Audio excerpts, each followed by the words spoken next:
seolah-olah mufassir pasti benar. Ini kan jadi pemikiran kembali kan.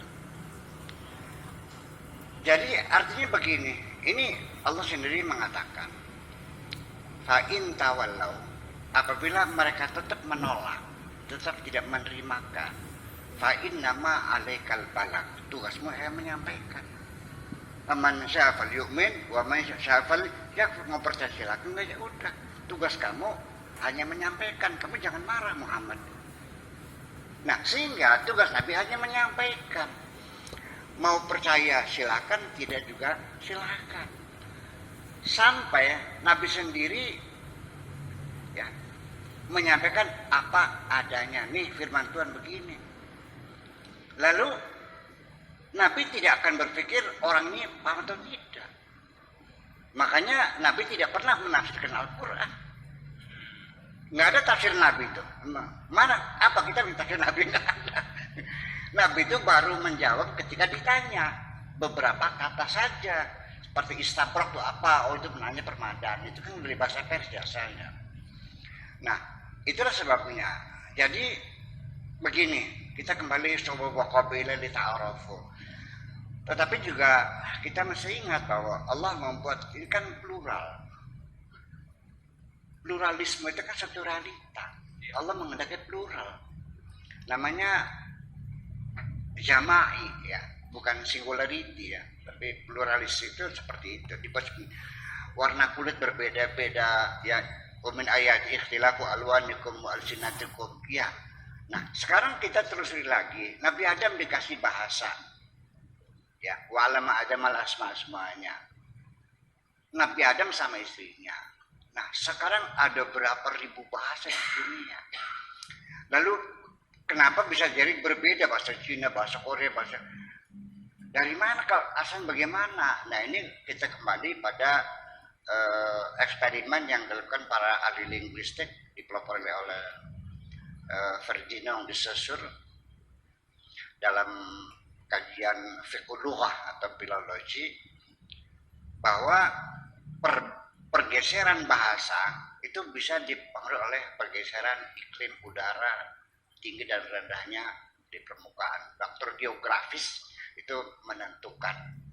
Pertama, mereka menguji lempengan logam dengan kelereng logam dengan jarak yang sama dan dijatuhkan, direkam, ping-pingnya di daerah Majalengka, di Pak Komarudin. Terus dibawa lagi di Gunung Dieng dengan yang sama, direkam lagi, begitu di Indramayu, tang. Itu menunjukkan bahwa bunyi suara sendiri dipengaruhi oleh ekosistem. Kenapa orang Indramayu kalau bicara itu keras-keras? Karena datar. Kalau orang Pasundan kan sudah akustik. Jadi ngomong pelan saja sudah kedengeran. Jadi bukan orang Sundan lebih lembut ya, karena iklimnya membuat lembut gitu. Iya, lama di Indramayu kasar juga. Eko. Nah, itulah hasilnya bahwa faktor geografis menentukan bahasa menjadi berbeda-beda. Bahkan yang sangat kecil saja, ini desa Cadang Pinggang, nyeberang sungai Sidubranja sekitar 300 meter, itu namanya desa Tulung Agung. Coba kita perhatikan. Untuk kata tunjuk, dekat, kin, agak jauh, kun, jauh sekali, kan. Perhatikan, kin, kun, kan. Nyabrang sungai, bilangnya begitu, ciwin, kun, kawan. Kita bilangnya kerteng. Sampai di sana, di Kempet, di Losarang, bilangnya sasak. Sampai di Indramayu Kota namanya wot. Apalagi Indonesia dengan Inggris. Itu. Tetapi sekalipun kita menerima memang faktor geografis itu menentukan bahasa berkembang berbeda, tetapi ketika kita bicara masalah struktur bahasa tidak bisa terjawab. Dari situ kita perlu bertanya, Nabi Adam itu makhluk pertama bukan? Karena struktur bahasa tidak bisa dipengaruhi yang ini. Nah, sehingga dengan kajian terakhir itu bahwa ternyata terbukti orang Persia itu dengan orang Jerman itu satu suku yang terjadi hijrah pada sekian ribu tahun yang lalu karena struktur bahasanya sama.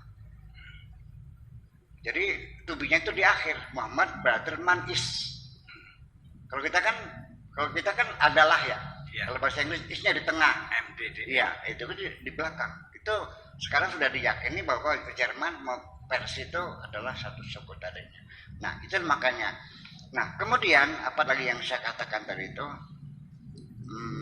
masalah. Nah, sekarang begini, kita ingin masuk.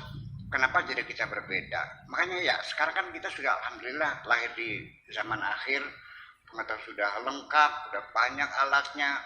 Nah, kenapa kita tidak pakai itu metodologi yang canggih dari arkeologi, antropologi, psikologi dan sebagainya? Karena kita nanti sendiri juga akan menjadi masalah untuk mendefinisikan sesuatu. Kalau kita tidak melihat psikolinguistiknya, kita akan keliru. Seperti orang mendefinisikan kata haram, di mananya dilarang. Babi haram, terus apa lagi? Arak haram, apa lagi? Judi haram, terus apa lagi? Cewek haram. Kan tidak masuk di akal.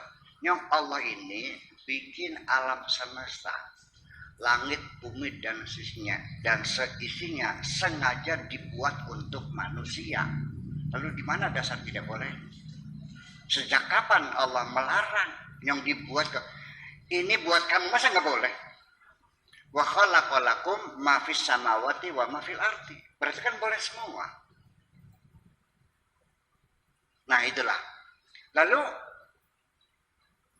kenapa ini nggak boleh? Nah, disinilah karena akibatnya, karena haram itu hukum tidak boleh, maka akan timbul secara psikologis banyak orang Islam yang merasa terbelenggu dengan aturan-aturan ini, tidak merasa nyaman. Padahal wa ma anzalna 'alaikal qur'ana litasqa. Al-Quran diturunkan bukan membuat kamu susah. Akhirnya kan kecrek. Ini mana? Ini jual mangga masih berbentuk bunga, boleh nggak dijual? Itu haram, nggak boleh. Nggak boleh lagi. Megang paha boleh nggak? Haram. Gimana sih selalu nggak boleh? Apalagi sampai HP, sampai TV, diharam.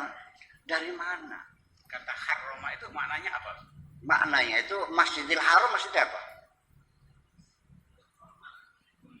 Al-Harim apa? Dimuliakan. Al-Muhtaram. Jadi haram siapa artinya? Ya kemuliaan dong. Ya. Terus dari mana bilang nggak bolehnya? Tidak boleh dalam bahasa Arab itu banyak, ada mana'a, hajaza, hador, banyak melarang itu. Kok kenapa Allah melarang pakai haroma? Ini artinya secara protokoler itu bukan dilarang, tapi dalam rangka menghormati manusia sebagai makhluk yang paling terhormat. Walaqad karamna bani Adam. Ini tamu terhormat saya Bapak Profesor. Mau kencing di pesantren saya larang dong. Kalau Bapak Profesor sadar bahwa saya sangat menghormatinya, dia bangga. Oh, Buya Sakor kok hormat banget kepada saya. Mana umat Islam yang merasa gembira ketika menerima putusan haram Tuhan? Semuanya merasa kesal. Ya kenapa tidak merasa dihormati? Jadi Allah bukan melarang, tapi protokoler dalam rangka menghormati kamu. Itu menjadi persoalannya. Warnanya mana hadir sebagainya. Nah, itulah makanya kita kembali bahwa walaqad karamna bani Adam. Manusia ini makhluk yang paling mulia. Malaikat semua suruh bersujud kepada kita. Jadi kalau artinya masalah haram dan halal itu kembali kepada kepribadian kita. Anda sadar orang terhormat. Makan es lilin sambil berjalan boleh nggak? Boleh kalau anak SD. Masa Bapak Profesor begitu? Sejak saya lihat makan es berjalan, nggak saya undang lagi kok. Itu jadi haram itu kita yang merasa kemudian ketika merasa dimuliakan Allah, ketika diharamkan artinya dimuliakan oleh Allah, bukan dilarang. Nah, kemudian halal juga, halal ya halal itu menempati. Bukan boleh, bukan menempati. Fi mahalli raf'in, fi mahalli jasmin. Ya. Jadi, dari mana munculnya haram dan halal? Semuanya boleh. Kalau ditempatkan pada tempat yang sebenarnya. Baru tidak boleh kalau tidak ditempatkan pada yang sebenarnya. Alkohol boleh? Ya boleh. Di mana tempatnya? Ya buat membersihin koreng. Buat kebutuhan kesehatan kebersihan, bukan untuk diminum. Tapi boleh nggak? Boleh. Di mana tempatnya? Kalau dia di kaki, ya itu haram. Jadi hal itu bukan boleh. Anda to place the right thing in the right place. Cobek ditaruh di bawah bantal. Nah, sini persoalannya nanti kesulitannya menempatkan barang mah tidak akan ada demo, Pak. Salah tempatnya. Menempatkan orang pada tempat yang tidak layak di demo gitu.